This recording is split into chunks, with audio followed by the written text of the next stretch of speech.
네, 최상병 특검법이 국회 본회의에서 야당 주도로 처리되면서 22대 국회 시작부터 여야 대치가 극한으로 치닫고 있습니다. 또 총선 전에 김건희 여사가 국민의힘 한동훈 당시 비대위원장에 보낸 문자를 두고도 정치권이 요동치고 있는데요. 주요 전국 이슈들 살펴보겠습니다. 오늘은 이종훈 정치평론가 그리고 차재원 부산 가톨릭대 특임교수 두 분 나오셨습니다. 어서 오십시오. 안녕하세요. 자, 22대 국회 개원식 일단 연기됐고요. 다음 주 예정된 교섭단체 대표 연설도 거의 취소가 됐습니다. 지난 21대 개원식도 상당히 늦었었잖아요. 네. 7월 16일이었는데 그거보다 더 늦을 가능성도 있을까요?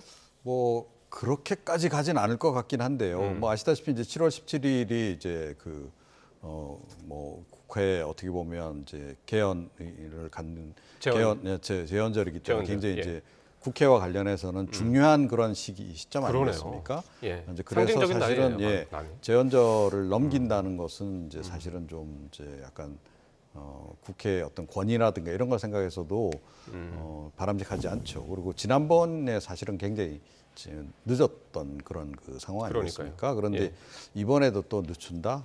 그건 별로 바람직하지 않다. 그래서 아마 여야 모두 그 부분은 좀 의식을 하고 있을 것 같아요. 그래서 지난번보다 더 늦게 재헌절 넘겨서 한다. 이렇게까지 갈 것으로 좀 보지는 않습니다. 예, 알겠습니다. 최상병 특검법 야당 주도로 통과되긴 했습니다만은 그리고 이제 대통령실로 이제 넘어갔죠. 네.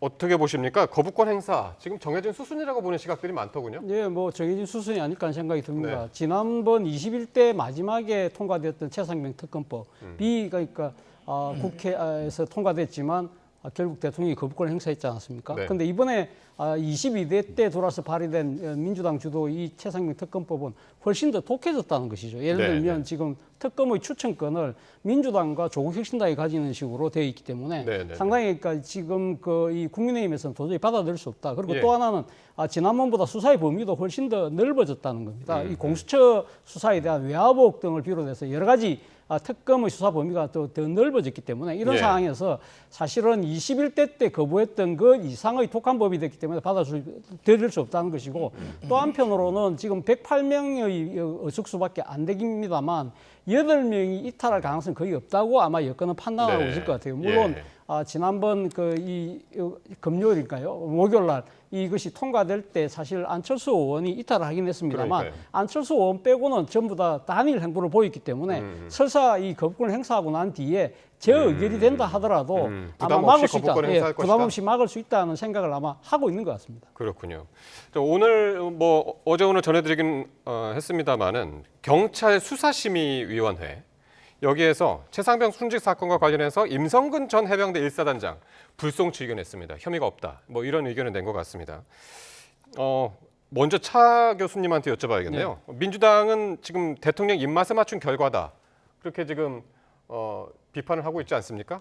특검 필요성까지 지금 제기하고 있습니다. 일단 민주당 입장에서는 결국 지금 답정너의 수사가 아니었느냐 이렇게 본다는 것이죠. 예를 들면 지금 경찰이 사실은 이 사건과 관련돼서 독립적이고 중립적인 수사가 과연 가능할 수 있었겠느냐 그것부터 따져본다는 것이죠. 사실 이미 정권 차원에서 임 사단장에 대한 그 경찰 송치부터 사실 막았던 상황이었기 때문에 이러한 부분들에 있어서 경찰이 사실 그러니까 지금 정권의 의도와 반대되는 수사 결론을 내기가 쉽지 않았을 것이라고 본다는 것이죠. 그렇기 때문에 사실은 지금 경찰의 최종 결과가 나오지 않았지만 아마 수사심의위원회에 넘어갔던 경찰의 아마 지금 수사 결론 자체가 불송치 쪽으로 기울어질 수밖에 없을 것이고 거기에 따라서 수사심의가 작동했을 가능성이 크다고 아마 보고 있는 것 같고요.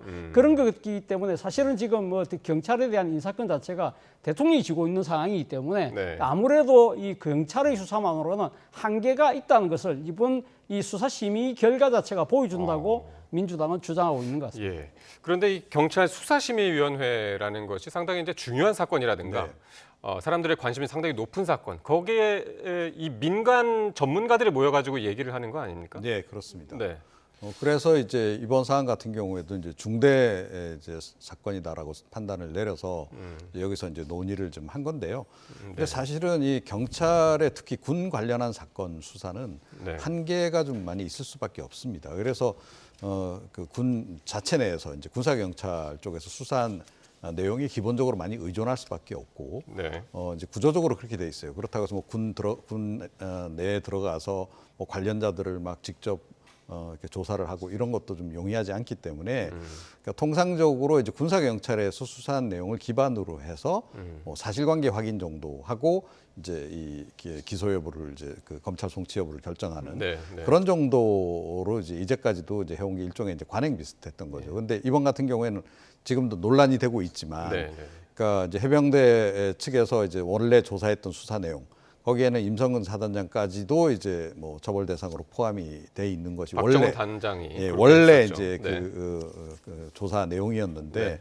그거를 이제 다시 회수해 가고 이제 그 다음에 이제 군사경찰에서 다시 보낸 내용에는 이제 임성근 전 사단장은 빠져 있는 그렇죠. 이제 이런 이제 식이 이제 두 명만 돼버렸다는 이제 돼 거죠. 있었고. 이제 그런 상황에서는 사실은 경찰 쪽에서 더 이상 접근하기가 좀 어려웠을 것이다. 그래서 네. 제가 보건대는 아마 경찰로서도 그런 한계가 좀 없잖아 있었을 것이고, 이제 그럼에도 불구하고 중대 사건이기 때문에 일종의 이제 경찰로서는 약간의 이제 그 발을 빼더라도 약간 명분이 좀 필요했던 거 아닌가. 그리고 약간 절차는 다 갖췄다라는 것을 그렇겠죠. 좀 보여줄 필요가 있었다. 예. 그래서 이번에 그 수사심의위원회를 개최해서 이 건을 아하. 다룬 게 아닌가 이렇게 생각을 합니다. 아, 자체적으로 내리기에는 좀 이제 부담이 있고 네, 그렇습니다. 수사심의위원회를 거쳐서 네. 결론을 내리는 방법. 어쨌든 민주당 입장에서는 지금 최상병 사망 일주기, 그러니까 7월 19일 전에 특검법 통과를 목표로 하고 있는데 아까 차 교수님 잠깐 말씀하셨습니다만은 이제 그 다음에 넘어오면 대통령이 이제 거부권 행사해서 넘어오게 되면 네. 여기서 이제 얼마나 국민의힘에서 이탈표가 나올 것인가 이제 그게 관심인데 많이 나오지 않을 것이다. 지금 이제 민주당에서는 보고 있는 것 같은데 어떻게 예상하십니까? 제가 보기에도 이번에는 아마 지난번보다 더 재의결하기가 좀 어렵지 않을까 이렇게 네. 생각합니다. 그러니까 이제 이른바 이제 국민의힘 쪽에서 제기하는 독소 조항이라는 것이 더 독성이 강해졌다라는 거죠. 네. 이번 그 그러니까요. 차상변 특검법은. 그래서 민주당도 이게 재의결까지 가능할 거다라고 지금 보고 이렇게 좀 강하게 좀 이제 밀어붙이는 것은 아닌 것 같다. 그래서 아마 이번에도 재의결 이제 부결될 것까지도 각오를 하고 그럼에도 불구하고 일단은 이제 본인들이 원하는 만큼 이번에는 한껏 이제 원하는 만큼 이제의 내용을 포함시켜서 이번에 차상병 특검법을 이제 일단 처리한 게 아닌가. 그래서 제가 보기에는 차상병 특검법은 이번에 재의결에 부결될 걸 전제로 해서 아마 그 다음 단계 그 대응 방안도 아마 민주당 쪽에서는 준비를 하고 있지 않을까 이렇게 생각합니다. 그 다음 대응 방안은 뭐가 될까요? 아니, 대응 근데 방안이 있을까요? 제 민주당 생각에는 쪽에서? 민주당 입장에서는 그러니까 재의결의 시안이 없다는 겁니다. 그렇기 네. 때문에 사실은 지금 이번 국민의힘 전당대회에서 지금 유력 후보 중에 한 명인 한동훈 후보가 네. 조건부 지금 특검 수용 의사를 밝혔잖아요. 제3자 추천. 제3자 추천이라는 부분인데 네. 물론 지금 한동훈 후보는 대법원장을 이야기하고 있습니다만 네. 그 부분은 아마 민주당이 수용할 경우에는 애초 이 그 특검 추천권이 맨 처음에 발의됐던 법안에 보면 특검 추천권은 대한변협에서 가지는 걸로 그렇죠. 돼 있잖아요. 거기서 네 명을 일단 네 명을 추천하는 추천하는 뭐 그런 식의 타협안이 만들어진다고 한다면 민주당 입장에서 충분히 수용할 수 있다는 의견이 이미 나와 있는 상황이기 때문에 예. 민주당 입장에서는 사실 이 재의결을 바로 하기보다는 아마 국민의힘 전당대회 결과를 보고 만약에 한동훈 후보가 당선될 경우에는 네. 그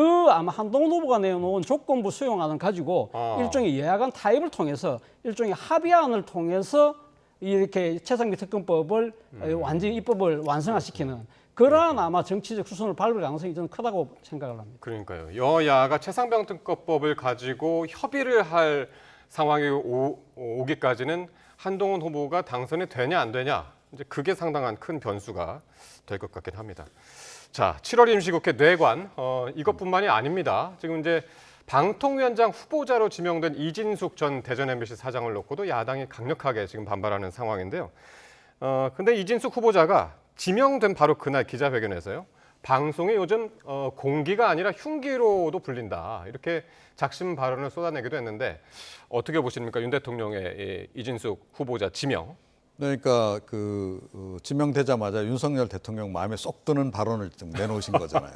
네, 그리고 윤석열 대통령이 그러니까 이분을 이제 지명하게 된 기본적인 이유도 사실은 여기 있는 거고. 예. 윤석열 정부의 어떤 일관된 어떤 방송 개혁 방침이라고 하는 것도 우리가 다 알지 않습니까? 그래서 기본적으로는 지금 이제 그 보수 우파 진영, 특히 네. 이제 구구 진영에서는 지금 방송이 다 그 방송 노조에 의해서 지금 장악돼 있다. 방송 노조는 다 이제 그 민주노총이고요. 진보, 예, 민주노총, 뭐 진보, 뭐 이런 이제 상황이고. 그 멘트도 했었죠. 예, 이제 그렇기 때문에 이제 이들을 다 이제 이제 제압을 하려면 네. 이제 이쪽 이제 경영진 같은 경우에는 이제 이 보수 우파들로 좀 채워야 된다. 예. 이런 인식을 기본적으로 이제 가지고 있는 거고. 예. 이제 그런 거를 하기 위해서 지금 방통위원장도 굉장히 강성으로 지금 가져가려고 했던 거죠. 그 동안에도 예, 그랬던 예, 거고. 예. 현재까지도 사실은 계속 그런 식으로 운영을 해 왔잖아요. 네. 그러니까 이제 이번에 이제 좀 어떻게 보면 예상치 못한 그런 일련의 약간 상황도 있고 해가지고 또 이제 중도 사퇴하는 이제 그런 상황이 이제 예. 발생한 거고. 예. 이제 그럼에도 불구하고 이제 윤석열 대통령이 생각하는 방송 개혁 그건 계속해 나가겠다. 네. 이제 그 의지를 이제 반영을 한 그런 이제 인선이다. 방송 개혁이라는 게 그러니까 이제 공영방송 이사회 구성을 달리해서 사장을 이제 간단하게 뽑는데 얘기하면 이제 그 우파 진영 인사를 네, 많이 네, 집어 네. 넣어서 네. 이제 그 방송 노조들을 좀 제압하겠다. 그런 의도를 담고 있다 이렇게 봐야 되는 거죠. 예. 그러니까 민주당에서는 지금 이진숙 후보자 발표가 나자마자 곧바로 이제 탄핵 얘기를 했거든요. 근데 이제 과거에 이진숙 지금 후보자가 했던 SNS에서 했던 발언들 아니면 어떤 좋아요를 눌렀다든가 이제 그런 것들이 또 많이 지금 회자가 되면서 과연 모르겠습니다. 이게 청문회가 무사히 통과될 수 있을지.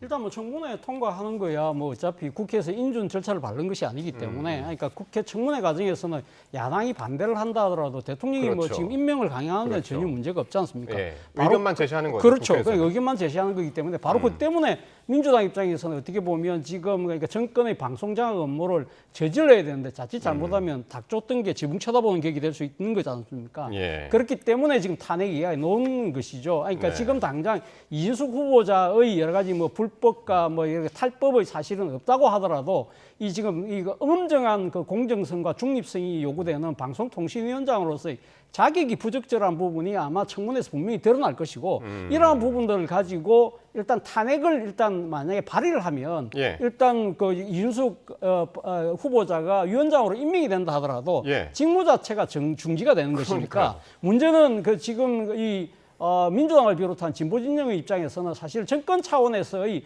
공영방송 장악이라고 보는 거잖아요. 예. 그렇기 때문에 사실 지금 MBC의 이사진인 박문진 그 이사진 교체가 곧 8월 달에 지금 진행되기 때문에 예. 사실은 지금 새로운 위원장이 임명이 된다 하더라도 탄핵을 예. 시켜버리면 일단 그 지금 한 명밖에 없는 방송위원회 가지고는 예. 그러니까 새로운 지금 박문진 인선이 안 되기 때문에 거의 수도업이 된다는 것이죠. 일종의 예. 그 뭐랄까요. 그러니까 지금 양쪽 다 강대강의 아마 이 절대 양보할 수 없는 예. 이런 일종의 극한적인 대립을 지금 하고 있는 것인데요. 정말 지켜보는 국민들 입장에서는 답답할 수밖에 없는 상황인 것 같습니다. 그러니까 이동관 전 방통위원장이 3개월 만에 그만뒀고요. 그 김홍일 방통위원장이 6개월인가밖에 지내지 않았단 말이에요. 그래도 굉장히 빨리빨리 이제 방통위원장이 이제 사퇴를 한 걸로 지금 느껴지는데 지금 만약에 진짜 말씀하신 것처럼 바로 이진숙 후보자를 지명하는 순간 또 탄핵을 한다. 네. 그러면 진짜 8월까지도 못 갈 것 같은데요?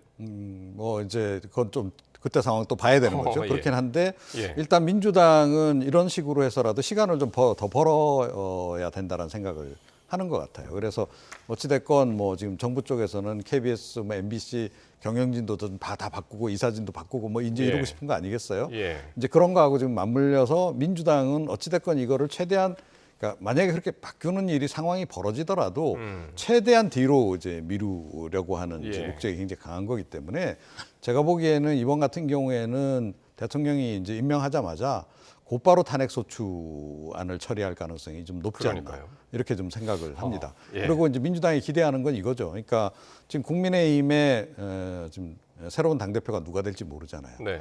거기 누가 되느냐에 따라서 기조가 좀 바뀔 수도 어허. 있는 겁니다. 예를 예. 들어서 한동훈 전 위원장이 됐다. 그래서 대통령하고 차별화에 나선다라고 하면 방송정책 부분도 좀 달라질 수 있는 거죠. 예. 그래서 그런 부분들을 좀 기대를 하고 있기 때문에 최대한 지금 이제 어찌됐건 변수들이 또 여러 가지가 중간에 좀 지연 전략을 좀 쓰지 않을까 이렇게 있겠군요. 생각합니다. 네, 알겠습니다. 또 민주당의 검사 탄핵도 뇌관 중에 하나인데요. 특히 이제 이원석 검찰총장이 법적 대응까지 이제 시사를 했습니다. 뭐 직권 남용이 있는지 보겠다. 그러니까 민주당 쪽에서 이제 했던 그 행위들에 대해서 허위 사실을 적시했던 부분, 그리고 명예훼손, 그리고 국회의원 면책특권을 벗어난 일이 있는지 한번 보겠다 했는데 이건 거의 정면 충돌 양상 같습니다. 뭐 사실 국회의 입법이 남용됐기 때문에 검찰에서 그러니까 입법권 남용이기 때문에 직권 남용으로 마치 수사할 것처럼 이야기하는 부분은 사실은 상당히 조금 제가 생각했을 때는 좀 나가도 멀리 나갔다는 생각이 듭니다. 예. 물론 뭐 이원석 검찰총장 입장에서는 사실 민주당의 일반 평검사들급에 해당되는 검사 4명에 대한 탄핵 소추안을 발의했다는 것 자체의 부당성을 지적하기 위해서 한 이야기겠습니다만 저는 조금 뭐랄까요. 그러니까 이원석 총장이 지금 연일 한 사흘 내내 걸쳐서 이 이야기를 한 것이거든요. 예, 예. 저는 뭐 좀 가유불급이 아닐까 생각이 들어요. 사실 뭐 이원석 총장의 입장에서 봤을 때는 사실 이 지금 이 검사들이 잘못이 있다고 한다면 예. 그러한 부분들은 뭐 검찰에다가 그런 이야기를 지적을 하면 검찰 차원에서 감찰을 통해서 징계를 한다든지 아니면 뭐 민주당 차원에서 이 탄핵 소추가 아니라 예. 공수처가 지금 사실 검사들에 대한 여러 가지 그러니까 수사를 할 수 있는 기관이 있잖아요. 기소까지 가능하기 때문에 네. 사실은 그러니까 공수처에다 고소 고발하는 것이 맞다는 식으로 이야기를 하는 걸 넘어서 예. 이렇게 이야기하는 부분은 사실은 너무 좀 지나치게 좀 나간다는 생각이 드는데요. 저는 한편으로 또 이런 생각도 들어요. 이원석 총장이 이런 이야기하는 부분에 대해서 예. 사실은 그러면 살아있는 권력에 대한 수사를 제대로 했더라면 예. 과연 이런 검사들에 대한 그러니까 야당의 소추 발의 자체까지 갈 수 있었을 것인가라는 생각이 든다는 것이죠. 그렇다고 한다면 지금 검찰이 상당히 지나치게 그러니까 일종의 약한 모습을 보였던 뭐 김건희 여사와 관련된 여러 가지 그러니까 주가 조작의 문제라든지 명국백 문제라든지 이런 부분들에 있어서 검찰이 여기에도 상당히 나름대로의 좀 의지를 보이는 것도 하나의 방편이 아닐까 생각도 듭니다. 네. 일단 민주당은 지금 탄핵안을 발의한 그 4명 법사위로 불러가지고 이제 조사하겠다는 거 아닙니까? 먼저 이제 국회 본회의에 올라갔었는데 본회의에서 다시 지금 법사위로 네. 간 거 아니겠습니까? 예. 이게 4명 불러서 조사할 수 있을까요? 뭐 모르겠습니다. 이제 뭐 네. 국회로 불렀을 때 과연 이분들이 이제 올지 안 올지도 좀 이제 그러니까요. 불확실한 네. 상황이긴 하고. 근데 사실은 이번 같은 경우에는 민주당이 조금 오해받을 그런 그 탄핵 소추안을 냈다라고 저는 생각을 해요. 그러니까 4명 가운데 3명이 이제 이재명 대표 이제 직접 수사에 관여가 되게 이재명 돼 전 있었죠. 대표 수사 관련자들이란 거예요. 그래서 지난해에도 이제 3명 검사에 대해서 탄핵 소추안 제기를 했는데 네. 그때는 뭐 이런 정도까지 얘기가 안 나왔었단 말이에요. 그런데 이번 같은 경우에는 너무 이거 이재명 전 대표 방탄용이 좀 강한 거 아니냐라고 네. 하는 지적이 지금 뭐 사실은 민주당 당내외에서도 좀 나오고 있다라는 거죠. 그래서 이번 같은 경우에는 사실은 좀 민주당이 조금 이제 그 과하게 좀 많이 나간 부분이 좀 없잖아 네. 좀 있는 거고 바로 그런 부분이 있기 때문에 민주당도 이 탄핵 소추안을 곧바로 처리하지 않고 지금 약간 그 시점을 좀 뒤로 늦추고 있는 거 아닌가. 네, 네, 그러니까 네. 시기 조절을 좀 하고 있는 이제 그런 상황이 아닌가. 이렇게 생각이 좀 되는데요. 그래서 어제 나온 얘기로 그 4명의 이제 탄핵 대상 그 검사들 가운데 김영철 검사 먼저 부르겠다라는 이야기가 나왔습니다. 이게 4명 중에서 3명이 직접적으로 이제 네. 이재명 전 대표 수사와 연관이 돼 있기 때문에 그거하고는 이제 한 발 약간 떨어져 있는 네. 김영철 검사부터 부른다고 지금 전해지고 있어서 말이죠. 약간 여론 눈치 보기 아니냐. 뭐 이런 얘기도 나옵니다. 사실 뭐 그런 측면이 네. 분명히 있죠. 앞서도 제가 말씀드렸습니다만 검찰의 입장에서 이렇게 강하게 반발하는 부분은 일반 평검사급 검사들의 비행위에 대해서까지 국회에서 마지막 수단이라고 할 수 있는 탄핵 소추를 한다는 것이 뭐 부적절한 것이고요. 또 네. 하나는 사실 아까 말씀하셨지만 이재명 대표와 둘러싼 여러 가지 사법 리스크와 관련된 사건을 수사하던 검사들이다.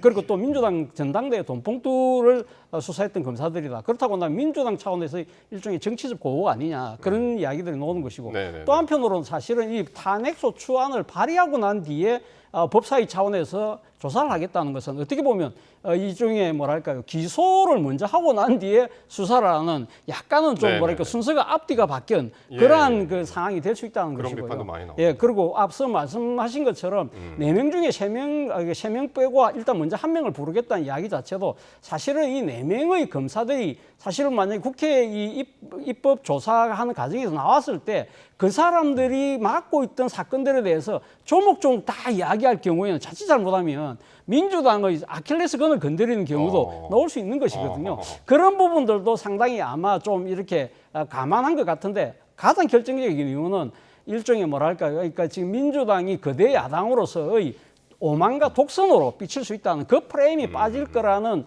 아마 그런 우려들 때문에 약간의 속도 조절을 하는 것이 아닐까 하는 생각이 듭니다. 그렇군요. 자 그리고 또 지금 탄핵 이야기가 나오는 게 국회 청원 사이트에 게시된 윤 대통령 탄핵 청원이 2주 만에 이제 100만 명을 넘어선 바로 그 이슈인데 청원 내용이 이미 법사위에 넘어간 상태죠. 네, 그렇습니다. 예. 그러니까 30만 넘으면 일단은 이제 처리를 해야 됩니다. 이걸 네, 그냥 네. 없던 일로 할 수가 없거든요. 그래서 기본 요건을 좀 갖췄기 때문에 이제 네. 법사위에 일단 이제 보고가 이제 이루어진 상태고요. 예. 이제 그 법사위에서 논의를 해야죠. 그럼 이 사안을 어떻게 처리할 건가. 보통 이제 이번 같은 경우는 대통령 이제 탄핵에 관련된 내용인데 네. 보통 때 이제 일반 그 부처 뭐 여러 가지 행정 업무와 관련한 이런 청원 같은 경우에는 이제 논의를 해서 이건 행정부에 직접 처리하는 게 좋겠다 그러면 행정부에 의견서 첨부해서 보내고 뭐 이렇게 이제 정리를 합니다. 네. 그런데 이제 이번 같은 경우에는 이게 아무래도 정치적으로 좀 굉장히 좀 논란의 민감하죠. 여지가 네. 있는 이제 그런 그 주제기도 하고 그래서 네. 그냥 넘어가긴 좀 어렵다 이렇게 민주당이 보는 것 같아요. 그래서 뭐 청문회 지금 그러니까요. 개최하겠다는 거 아니겠습니까? 네, 네. 이제 청문회 개최 이후에 그럼 어떻게 할 것인가도 이제 중요한데 제가 보건대는 탄핵 소추안을 그렇다고 해서 곧바로 발의하는 거는 여전히 좀 조심스러울 것이다 이렇게 생각합니다. 그러니까 탄핵 소추안 발의 자체야 뭐 어떻게 해서 좀 할 수 있다 하더라도 예. 그 이후에 과연 이제 실제로 그럼 소추안을 발의를 했으면 탄핵이 돼야 민주당 입장에서도 이게 이제 뭐 어떻게 보면 정치적으로 의미가 있는 거 아니겠습니까? 예. 근데 뭐 과거 노무현 전 대통령 경우처럼 뭐 위법한 게 발견됐지만 그럼에도 네. 불구하고 대통령직을 박탈할 정도는 아니다. 뭐 이런 식의 결론이 그 이후에 나오면 역풍이 이제 상당했었고. 예, 이제 그런 겁니다. 그래서 제가 보건대는 이제 그 부분은 앞으로 조금 더 고민을 더 이제 민주당이 하지 않을까 이렇게 생각을 합니다. 그러니까 어떻게 보십니까, 차 교수님은 이게 실제로 탄핵안 발의까지 갈 가능성이 있을까요? 일단은 아마 민주당 입장에서는 청문회 과정을 지켜보고 난 뒤에서 최종 결정을 해도 늦지 않다고 판단할 가능성이 높다는 것이죠. 일단 뭐 그러니까 지금 그러니까 이 탄핵 청원의 유주 자체가 최상병 특검법에 대해서 정권이 상당히 소극적인 태도를 보이고 있다. 또 하나 앞서 제가 말씀드렸습니다만 김건희 여사와 관련된 여러 가지 문제들에 대해서 대통령이 책임져야 될 부분이 있는 것이 아닐까라는 이유 때문에 사실 이 탄핵안이 지금 그러니까 청원이